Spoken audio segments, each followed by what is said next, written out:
Hi, folks. Welcome into the It's Official podcast. Jeremy Plonk here for First Bet and Express Bet. We'll talk 5 topics in horse racing like we do each and every week in just a moment, but I want to share a little bit of information about the show here. Of course, my co-founder and co-host on the show for many years, Jeff Siegel.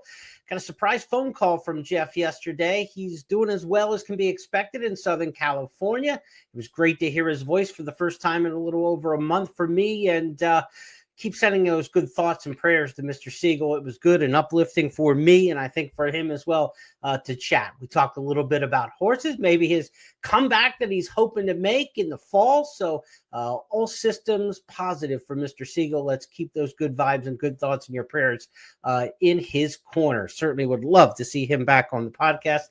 Told him, obviously, I am just holding his seat warm for him for when he's ready to return. So that would be the Goosebump Award in any given week. I just got them actually talking about it here on the podcast as we record. But each week, the Goosebump Award is what Jeff wanted to start things out with on this show beginning at the 1st of 2025. So let's talk about the horse who did the most commanding performance on the racetrack last week, the one that got us up out of our seat, got us excited about the sport of kings. How about Doncho, the 4-year-old making his turf sprint debut?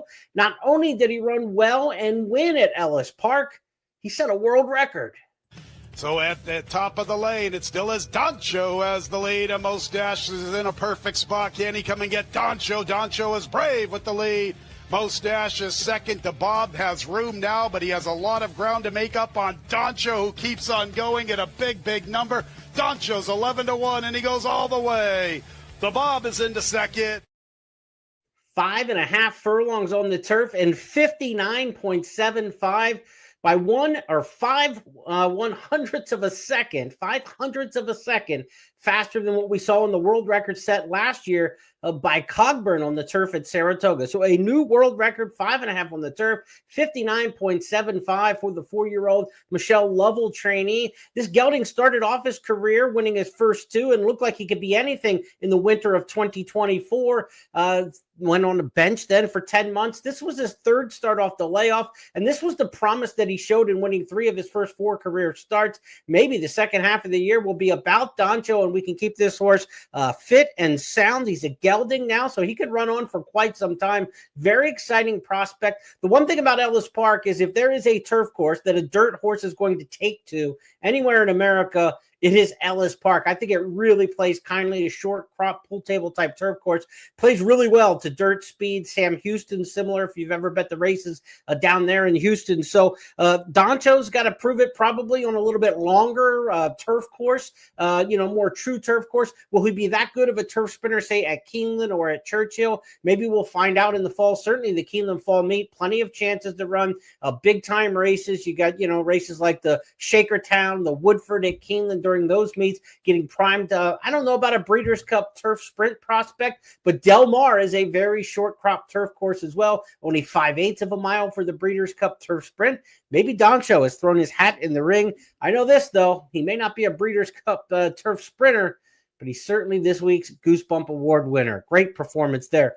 Honorable mention also came from Ellis Park. Big Truz ran a big one in the Ellis Park Derby. This was a 3-year-old at Keeneland who we just loved off his debut win for Brendan Walsh. I thought he'd have a big win in him sometime this year. He kind of disappointed a little bit in some of the other regional derbies, but it was a breakout effort from Big Truz in winning the Ellis Park Derby. We'll see where he goes. Maybe he could be a Breeders' Cup dirt mile type runner. We see some 3-year-olds that are in between distance that sort of fit there in the Breeders' Cup dirt mile from year to year. We'll see how that shakes out. Let's keep the talk about the Breeders' Cup as we move to topic number 2 here. And we're talking about the turfers. It was a big week on the grass in the U.S. last week, but the American Turf Division didn't put any superstars forward, I don't think. In fact, it was kind of a low-watt performance in the Arlington Million and the Sword Dancer. The Sword Dancer won by a shipper for Godolphin. We'll talk about that. The Arlington Million won, of course, by Fort Washington. A nice grade 3, grade 2 type horse, but not going to be mistaken for one of the bricks and mortar types, main sequence types coming out of America towards the Breeders' Cup. Here's Fort Washington winning at Colonial Downs, and we'll talk about it. And Integration still biding his time. Out in the clear is 4th, now starting to inch forward in those green colors. Another length to Grand Sonata. Cairo starting to let loose. Hasn't been asked yet in Fort Washington Trails. Time Song still the leader around at the top of the stretch, tries to kick away. Mystic Dan's running a good one in the first time on the lawn. Is just 2 lengths back. Integration, Cairo getting into gear on the outside. Time Song, company is coming. Here's Mystic Dan, here's Integration, here's Cairo. Fort Washington letting loose right down the far outside as a tremendous kick. Grand Sonata goes to the rail. There's 6 across the course. Fort Washington, Integration, Grand Sonata, Mystic Dan right there in between them. 4 of them across. Fort Washington goes narrowly to the front. Grand Sonata down toward the inside. Integration is beaten today. Fort Washington, Grand Sonata, Fort Washington wins the Arlington Million. Fort Washington gets up the win over Grand Sonata, who's run 2 bangers in a row, only to finish second. Grand Sonata second in the United Nations, and then, of course, coming back here in the Arlington Million. But these are not top-class turfers here in the, maybe amongst the U.S., but I don't even know if they're the top of the division here in the U.S. You've got Spirit of St. Louis, who's probably had the best year amongst the American turf horses, but he's an in-between distance horse. Not really a mile and a half for the Breeders' Cup turf, and certainly not a miler cutting back so much for the Breeders' Cup mile. So Spirit of St. Louis is kind of stuck in between a little bit where he may be best. Fort Washington, certainly the longer they go, the better. 1.25 miles for him. He had good brisk late pace figures. That came in as a good handicapping angle on there for trainer Shug McGahee. And Fort Washington got the victory under Junior Alvarado in the Arlington Million. What a year for Junior Alvarado. Of course, Sovereignty has taken him to places higher than he's ever been in his career, and now he adds an Arlington Million in what is a dream season. I still think Jose Ortiz may be a leader right now for the Eclipse Award, but certainly Irad Ortiz closing in on that. And Junior Alvarado is going to get a lot of votes for the big races he's won. Breeders' Cup could determine the Eclipse Award for champion jockey this year, who has the big signature wins in the championship event. Fort Washington, probably not a Breeders' Cup turf runner, though. Shug has been smart about placing this horse where he belongs, mostly at the grade 2, grade 3 kind of level. He caught an easy field, I think, here in the Arlington Million. That field did include the grade 1 winner, Mystic Dan, the Kentucky Derby winner from 2024. You saw in the replay there, Mystic Dan poked a nose in front in upper stretch, but didn't have the same finishing kick on the turf as he did on dirt. Kind of an in-between run for him. I think he had to do a little bit of the dirty work early, chasing the 40-1 runaway early leader in the race. Maybe could have been a little bit more patient. Then got stuck between horses around the far turn. Never a breather in that kind of trip. But Mystic Dan, to me, was kind of so flat late in the race that he didn't impress me as a turfer. I don't know where they move on from here. Kenny McPeak talked about, do you go to the Breeders' Cup Classic? Do you cut back and try to run the mile in the Breeders' Cup on the grass, or the dirt mile? The dirt mile probably fits him best, actually, amongst the class level of horses and his skill set. Of course, he did win the Kentucky Derby at 1.25 miles, but some of his better races and his better turn of foot have been in a little bit shorter distances. I think Breeders' Cup dirt mile would be the best way to go with Mystic Dan moving forward, and try to get to that race the best way you can find for McPeak. You could certainly go west and look at the Awesome Again at 1.125 miles at Santa Anita if you want to go on the West Coast and not have to run 1.25 miles in a prep race. And then you can kind of decide coming out of that 1.125 miles which way you would want to go. McPeak's been out there to Santa Anita with Mystic Dan, of course, last year, December 26th, the end of last year, running in the Malibu. He didn't run and pick up a foot that day, but we'll see if they want to go west with Mystic Dan before the Breeders' Cup. Maybe something at Churchill or even Keeneland. You could, consider something there, maybe the Fayette or something. But I think prep-wise and getting to the Breeders' Cup for Mystic Dan, best place for him, I think, moving forward will be the Breeders' Cup Dirt Mile. As for some of these other low-wattage star performances this weekend in the Breeders' Cup Turf Division here amongst the American horses, Farbridge was coming off a win in the Bowling Green. He ran a good third in the Manhattan behind Deterministic. Deterministic arguably is the best American turf horse. He and Spirit of St. Louis kind of in that mix, I think. Farbridge had a chance to kind of stamp himself in the Sword Dancer grade 1 at Saratoga over the weekend. But this turned out to be Charlie Appleby with Godolphin shipping in. They didn't even bring one of their big hitters in. They brought 2, and they won it with the lesser of the pair. El Cordobas getting the victory here, and a bit of a surprise under Flavian Pratt. They won the Sword Dancer with a heady ride. Buick turning for home. El Razine is unwinding from the back of the field. He's coming very wide, but with 1 furlong to go, it's Nation's Pride with a 3-length advantage. Big effort from Rebel Red, who's coming after him now, and El Cordobés splits rivals decisively. Here's El Cordobés in between horses, and he comes to take the lead, and he will win the Resorts World Casino Sword Dancer under a patient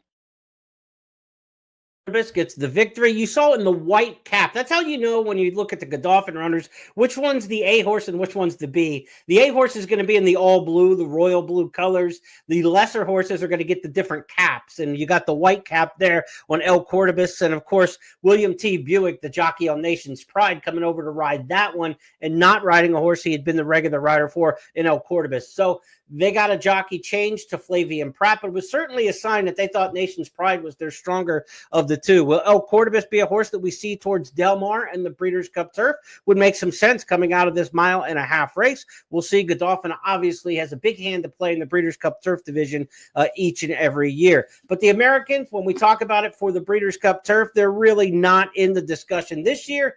And most years they aren't either. The Europeans have won the Breeders' Cup Turf 9 of the last 10 years. In the last 20 years, only 3 American horses have won the Breeders' Cup Turf. You got to go back 2007, English Channel at Monmouth. Little Mike for Dale Romans picked up a Breeders' Cup Turf win. And then, of course, Bricks and Mortar for Chad Brown. Really the best of the pure American horses to win the Breeders' Cup Turf in the last 20 years. So you've got to figure we're coming from overseas again, and maybe it's Godolphin all over again with El Cordobés. But Godolphin still has the 2-time Breeders' Cup Turf winner to talk about in Rebels Romance. He won the Breeders' Cup Turf in 2022. He won it again last year in 2024. The 7-year-old was back in action over the past weekend, the Grand Prix of Berlin. We're going to give you a little German race call here to see if the 7-year-old could notch his 8th career grade or Group 1 victory. Jeff loved these on the podcast when we'd play some international race calls. Get your German skills sharpened here for the big race in Berlin. Rebels Romance going for 8 Grade 1 wins. Romance außen daneben ist straight zu sehen. Dahinter probiert sich hier Cold Heart. Vorne aber Rebels Romance im Kampf mit Junko. Dahinter hier straight mit Cold Heart. Außen greift Nastaria an. Narrativa in letzter Position, aber Rebels Romance ist voraus. 300 Meter bis zum Ziel. Rebels Romance vor Junko, der kämpft in der Nummer weiter. Rebels Romance vor Junko. Dritter ist Cold Heart. Dahinter dann Nastaria. Die letzten 100 Meter stehen gleich an. Junko kommt nochmal näher an Rebels Romance. Rebels Romance oder Junko, das ist die Frage. Rebels Romance mit seinem 8. Gruppe 1 Sieg und der erste für den Jockey Billy Loughnane. Rebels Romance gewinnt und schlägt Junko, dritter wird Cold Heart, dann Abstand zu Nastaria. We know he can handle the trip to the U.S. We know he can fly all over the world. I saw a graphic on X earlier this week that estimated 65,000 air miles for the career now for Rebels Romance, traveling around to these different races. That was his 8th Group 1 win from 19 lifetime victories from 28 starts. He's earned more than $11 million. What a career for Rebels Romance. We expect to see him in North America. Another shot here. He is going to head to Woodbine October 4th, the Canadian International is what Charlie Appleby said is next for this 7-year-old. So he'll head to Woodbine first week of October, Canadian International, and then that sets him up to go back to Del Mar to try to defend his title and become a 3-time winner of the Breeders' Cup Turf if able to do it. Very select company, 3-time Breeders' Cup winner. So we will see if Rebels Romance can do it. But as we saw this past week, America's got some low-watt stars in the turf division, maybe deterministic, maybe Spirit of St. Louis. But what we saw in the Arlington Million and what we saw in the Sword Dancer isn't going to scare any of the Europeans. We go to our third topic this week on the big board on the It's Official podcast. No surprise, but Bob Baffert's 2-year-olds are just tearing up the competition at Del Mar. They're mopping the track with them. Baffert babies have won 6 times at the meet. Let's talk about some of these 2-year-olds that he's just winning by daylight with. These are the 6 winners that Baffert's had since the Del Mar meet started a little over 3 weeks ago. Brandt won a maiden special by 5 1/4. Butane by 3 1/2. Balboa won this past weekend by 7 3/4 lengths, breaking his maiden. What's significant about that? He ran against Brandt earlier in the meet and got his head handed to him. And then he came back and won by nearly 8 lengths. Battle of Rouge won by 6 3/4. Desert Gate won in Stakes Company. We'll take a look at that in just a moment. The Best Pal Stakes winning by 8 3/4, the biggest margin of the Baffert winners this meet. And then Hamika won the Sorrento Stakes for the 2-year-old fillies by daylight as well this past weekend. Let's take a look at Desert Gate for Bob Baffert, winning his top 2-year-old stakes so far this year on the road to the Del Mar Futurity. This was the Best Pal this past weekend. Desert Gate has opened up here at the top of the stretch. Opening up by 3. Punto 40 gives way on the inside. Pavlovian's down the center. Then comes Brigante, but it is Desert Gate. Oh, this is a romp. In hand and in command, Desert Gate dominates the Best Pal. Pavlovian was second. Brigante was third. Another note about that, Desert Gate had been a workmate in the morning with Brandt. And Brandt pretty much jerked a knot at him in the morning. It just looked like the far superior racehorse. So if that horse wins by 8 3/4, Desert Gate in the Best Pal Stakes, how good is Brandt? Brandt looks like an obvious favorite right now towards the big one at the end of the meet, the Del Mar Futurity. And then, of course, the Breeders' Cup Juvenile this year back at Del Mar. So Baffert's got a very, very strong hand to play. We were saying that Baffert's 2-year-olds last year going into the Breeders' Cup didn't look quite as superstar-ish as we're used to with the Bafferts, and he ended up running 1-2 or 1-3 in the Breeders' Cup Juvenile last year. Citizen Bull winning the race at a big price. So even in the years with the 2-year-olds where you don't think Baffert has the goods, often he does. Well, here at Del Mar this summer, it's all about the Baffert 2-year-olds. You know, I'm not the biggest fan in the world of the Baffert Charges, but you've got to call it as you see it. And right now, he is dominating with the 2-year-olds. 13 starters at the meet amongst the 2-year-olds, 6 wins, 3 seconds, 9 for 13 in the exacta amongst the Bafferts. And Baffert, in fact, has won 8 straight races in which he's entered a horse at Del Mar. He's had a couple losses in there because they lost the Baffert horses, but the last 8 races he's had a starter in, he's won 8 in a row at Del Mar. One of those came on Sunday, that being Hamika in the Sorrento Stakes. Let's take a look at her fascial victory.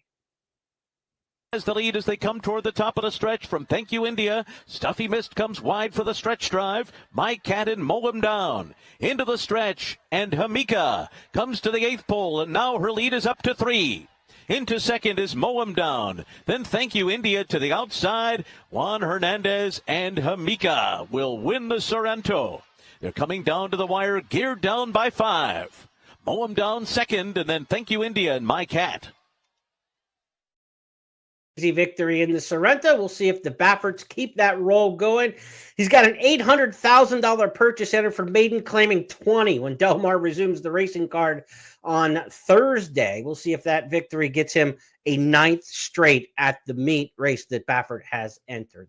Now, let's talk about a topic last week that had everybody abuzz.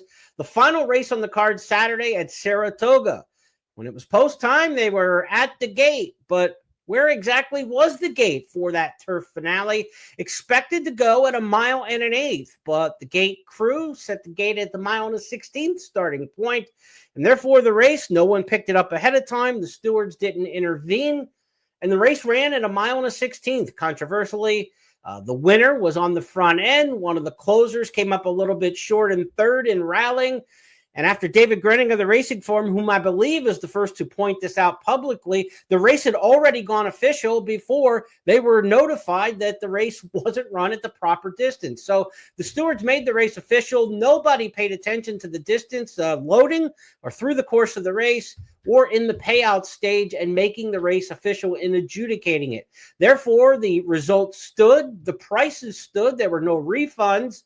And it put NYRA, the New York Racing Association, and the stewards themselves in a bit of a public relations mode.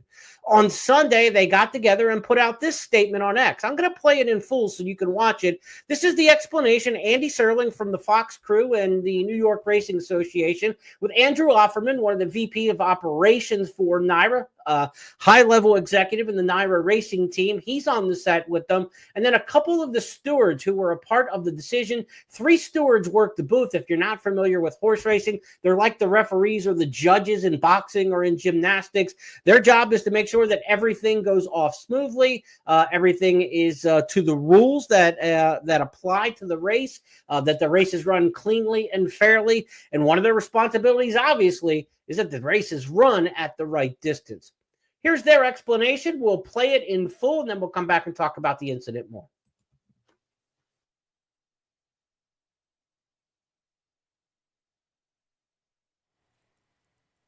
As many of you know, Saturday, August 9th, the 12th race was run at the wrong distance. Coming to talk about this, two of the three stewards, we want to thank you for showing up. Victor Escobar from the New York Racing Association, Cody Watkins from the Jockey Club, as well as Andrew Offerman, the Senior Vice President of Racing Operations, here to talk about Saturday's incident.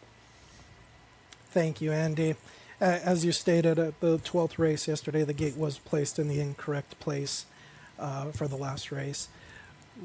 Though we believe that, though we acknowledge that the gate placement is the responsibility of many racing officials on the race course throughout the day, we as stewards ultimately hold ourselves responsible for the integrity of the running of the race and all race day operations. And in regard to this matter, we ultimately hold ourselves responsible for failing to recognize that the gate was placed in the incorrect place. And the one thing we do want to add is that we do apologise to all connections and the betting public for what happened yesterday. As stewards, we fell well below our expectations and what we expect from ourselves, and we'll ensure with protocols going forward that this won't happen under our watch. As Victor and Cody stated, there are multiple officials that failed during this instance. There's 8 separate accredited racing officials that are accredited through ROPE, in addition to all of the other participants, upwards of 25 people. We have started effective today, changing the way that we communicate those protocols to our team, and that's something we're going to continue to evolve over the next couple of dark days to make sure that we're in a much better place as we move forward through the rest of the meet and make sure that this doesn't happen again. We want to, of course, apologize for what happened yesterday, and I appreciate everybody here showing up to discuss the incident, the 12th race from Saturday, August 9th. Thank you for watching.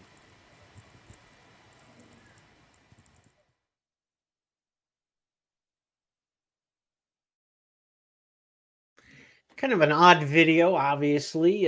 Credit to coming forward and being transparent about things. Certainly Andy Serling, the host there, in a difficult position, as a racing on-air talent there for NYRA and for the Fox programming to just kind of lead that procession there.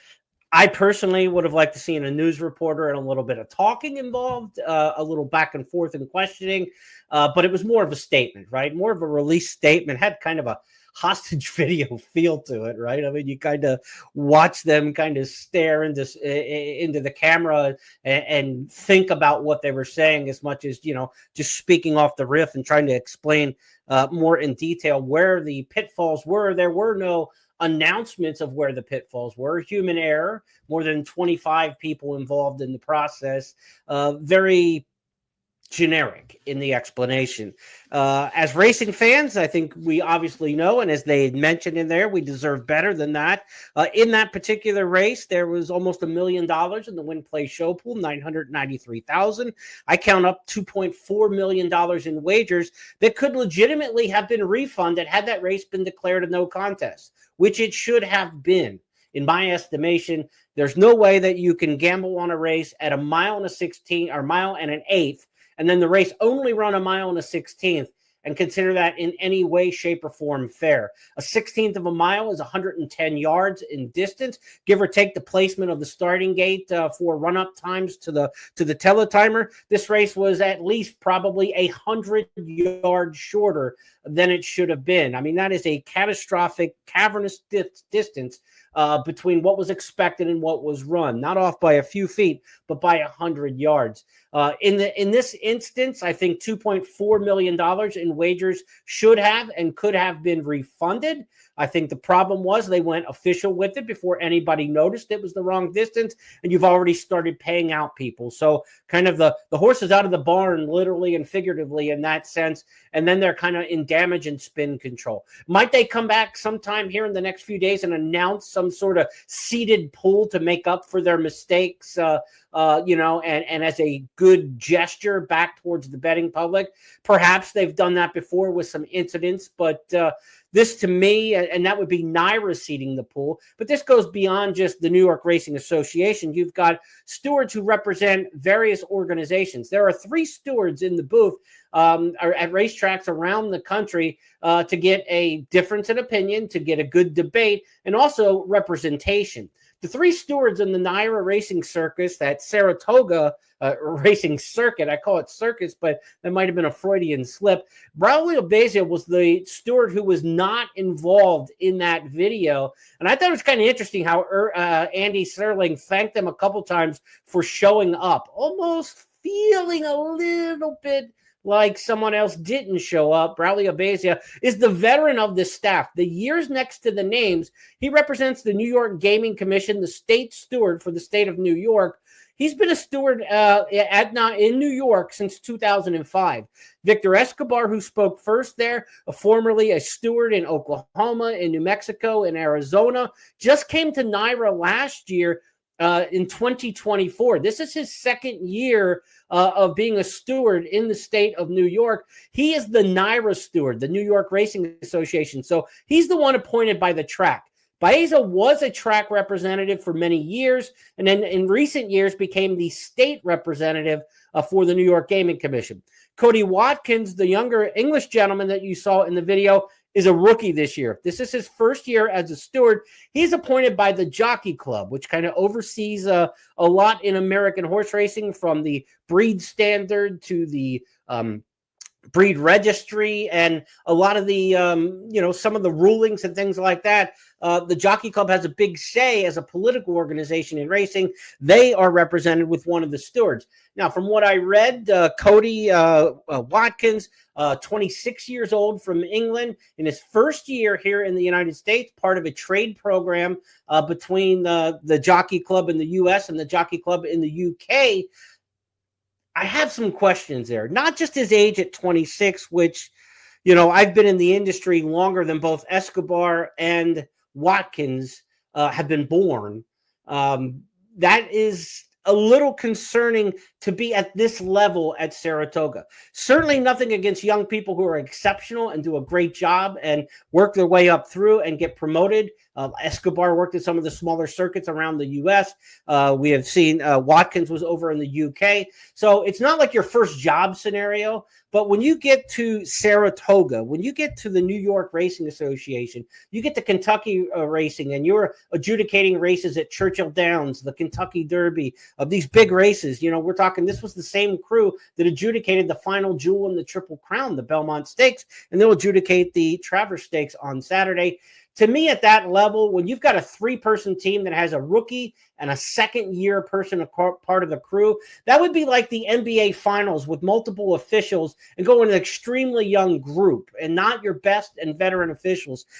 I have a little problem with the lineup of officials, and we have seen some very, very concerning disqualifications or non-disqualifications that didn't seem to have a lot of precedence and merit to them. Not only in New York, but around the country as well. But specifically to New York, we think back to the Zulu Kingdom disqualification just a week or so ago in the Hall of Fame stakes, and how that disqualification made very little sense.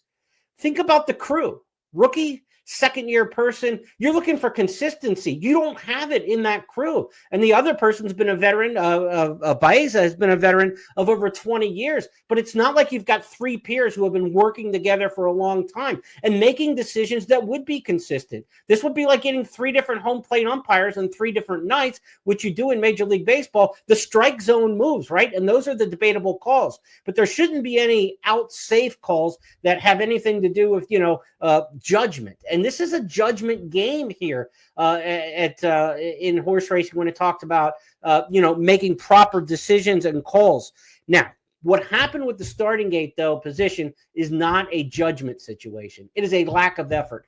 Period. End of story. There is no other way you can say that many people did not pay attention to the position of the starting gate, cross-check against a diagram that's right on the top of the program page for that particular race. And I think, in my heart of hearts, that the fact that it was the last race on the card had a little bit to do with it. I've been around this game more than 30 years. I've worked in a lot of press boxes, and I can tell you this. Stewards are the first people out the door at the end of the race day. They throw up the official sign on the last race, and they are in a sprint down the hallway. I don't care if I've been in various states around the country. I'm not saying every single one I've ever been with have been that way, but I can't think of any that weren't. So the stewards are kind of hightailing it out of there for the last race. They are the judges. They are the final answer, trying to beat the traffic, get out of there. Obviously they're public figures in there's some maybe fear that they will be, caught up in the crowd after a race day or something like that and have to take some heat for their calls. Most of them are visually anonymous and you've never seen them. Part of NYRA putting a face to the names of these folks, I think, makes a little bit of a difference. Somebody may see this person exiting the racetrack now and question a call. And in this day and age, maybe some security for the stewards on the way out and stick around a little bit more than trying to rush out of there on the last race. I have seen it so many times. I'm not saying it's exactly what happened here, but I am not surprised whatsoever that a laziness effort happened in the last race on a card on a weekend, on a long day like that, on a long Saturday.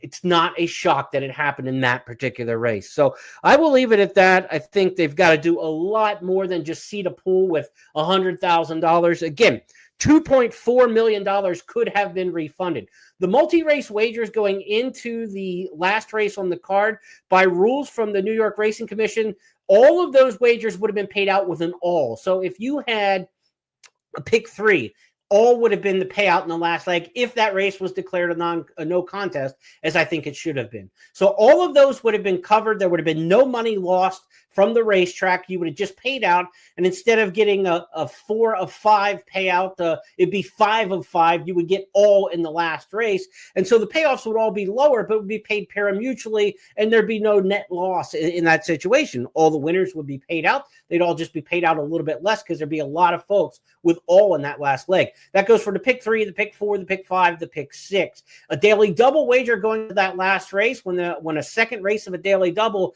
is not completed, it is a consolation payoff for what you got in the first leg. So there would have been consolation payoffs in the daily double. The only races that are the only wagers that would have been refunded in that situation, if they were on the ball and declared a no contest, would have been the exacta, the tri, the superfecta, the races bet intra race there in the finale, as well as the win, place, and show pool. And to me, looking at the chart from Equibase, that's about $2.4 million, 993,000 of it in the win, place, and show pool, but about $2.4 million would have been refund worthy back to the betting public. I know for sure we're not going to see a $2.4 million marketing, apology. That's obviously not realistic and not going to happen in that fashion. I expect that maybe we'll see a kind of a light offering from NYRA in terms of seeding a pool somewhere, maybe reducing takeouts on a bet if they can do that legally. I doubt that they'll do something that technical because it'll probably take, some rulings and some approval to get done at a state level. So I think, what they've done in the past is seed a pool. So maybe they'll start the pick 5 or the pick 6 one day this next week with additional money into the pool. But again, $2.4 million out the door. I mean, it was paid out to people who won with what was, so it's not like they took the money and ran. So I want to be clear about that. The $2.4 million that was potentially refundable was paid out, and NYRA and the racetrack and the horsemen in their purse account and the state in their tax money got their normal percentages that they would had the race been at 1 1/8 like it should have been. But what I'm saying is that race should have never been declared official when it was only run at 1 1/16 in distance. So a major flub there. It's got to get better on the stewards end. We see it in Southern California as well. Not in the gate placement issue, but we had some really questionable stewards calls that we talked about in this very podcast the week before, the CTBA stakes, and a very light, disqualification at the gate of a long shot winner of the CTBA stakes about 2 weeks ago at Del Mar. That was certainly as questionable as what we saw when Zulu Kingdom was disqualified. We can argue all we want whether a foul was a foul, same way with our officials, same way with our umpires. Was it a ball or a strike? Did the tag get there in time? Did the receiver keep possession and keep a foot inbounds or 2 feet inbounds for the NFL? We can argue all those kind of judgment calls and bang, bang plays. There was nothing bang bang and there was nothing judgment about this gate incident at Saratoga. It was absolute and pure laziness, and that can never be tolerated. That they have to put a policy in place to double check what we're doing. That policy is already there. It had to be there. It's been in place for a century of putting the gate at the right place. So obviously, it's about the humans putting more effort into what they do or being held accountable for what they do. Hard to say that any interaction will be, personnel actions will be taken. I doubt that will be the case. You've got, again, 3 different groups representing the 3 stewards in here. Again, New York Gaming Commission State Steward Braulio Beza. Then you've got Victor Escobar representing the New York Racing Association, which is Saratoga, Aqueduct, and Belmont. And then Cody Watkins representing the Jockey Club as their steward. So you got 3 different organizations that would have to look at things and decide if there were any personnel moves that any one of those individuals was responsible, short of clearing all 3 out, which I don't think nobody agrees on anything in horse racing. So short of clearing all 3 out, I don't know how you make a personnel decision on making one of the 3 a scapegoat. So I doubt we're going to see anything happen to it. The only bottom line is you've got to care more. And that's why I'm making a big deal about it here on this podcast. And I know so many people have made a big deal about it on social media. Had Dave Grenning of the Racing Forum not cared enough, it probably wouldn't even came to their attention for more days to come instead of it coming to their attention almost immediately after the race was declared official. That's a wrap on the They're at the Gate segment here for the podcast. Let's go to our 5th and final topic on It's Official, as it is each and every week. Our stars of tomorrow. We could have talked about Balboa, one of those big Bob Baffert 2-year-old maiden winners that we hinted about earlier in the Mopping Up Del Mar segment. But let's go to Chad Brown in New York. This is the one that really got my attention as a star of tomorrow. Last Friday on August the 8th on the turf, first time starting 2-year-old filly for Chad Brown.